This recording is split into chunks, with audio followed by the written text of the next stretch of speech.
Yang ni yang lama, tapak dia ni kecil sikit, dia tak berapa stabil. Kalau yang baru ni, tapak dia ni lebih lebar dan yang ni lebih stabil. Magnet kaki dia ni lebih kuat.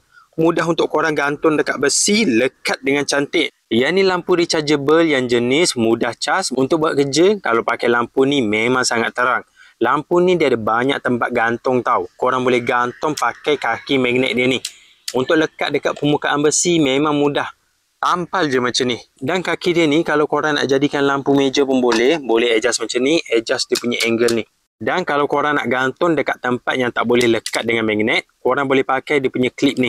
Dia ada lock macam ni. Mudah untuk gantung dekat kemah. Jadi kalau korang bawa pergi camping, lampu macam ni memang sangat ngam. Banyak tempat gantung.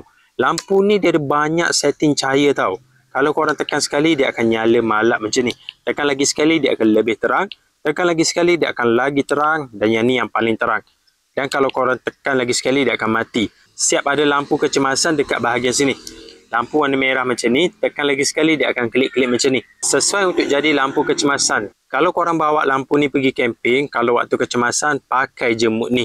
Ataupun kalau korang standby lampu ni dalam kereta, bila kereta korang rosak, pakai je lampu ni. Klik-klik macam ni, baru pemandu lain alert. Dekat bahagian LED dalam dia ni, dia ada campuran warna kuning dan warna putih. Jadi lampu ni korang boleh adjust dia punya color temperature. Boleh jadi warna kuning macam ni, warna putih dan warna orange. Dia boleh adjust macam ni sebab dia punya dalam ni campuran warna. Kalau bateri habis, mudah saja korang boleh cas dekat bahagian sini. Cucuk je USB Type-C dengan USB Type-A. Mudah. Korang tak perlu bawa keluar bateri. Cucuk je macam ni. Bila dah siap, cover balik dia punya charging port ni. Dan siap ada bateri indicator. Korang boleh tengok berapa bateri yang tinggal dekat bahagian sini. Kalau ada indikator macam ni baru mudah. Baru nanti nak buat kerja, boleh tengok dulu berapa persen bateri yang tinggal. Kalau tak ada benda ni leceh tau. Nanti bila korang dah guna, tiba-tiba lampu ni akan padam sebab bateri dia habis. Memang leceh nak tunggu cas. Sebelum ni saya dah ada sebiji yang model lama ni. Saya upgrade kepada yang model baru sebab model lama ni magnet dia ni tak berapa kuat.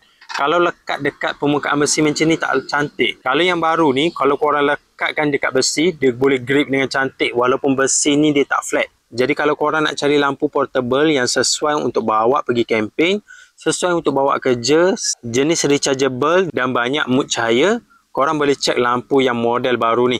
Yang ni kaki dia ni lebih solid dan dia lebih stabil. Korang boleh cek dekat link video.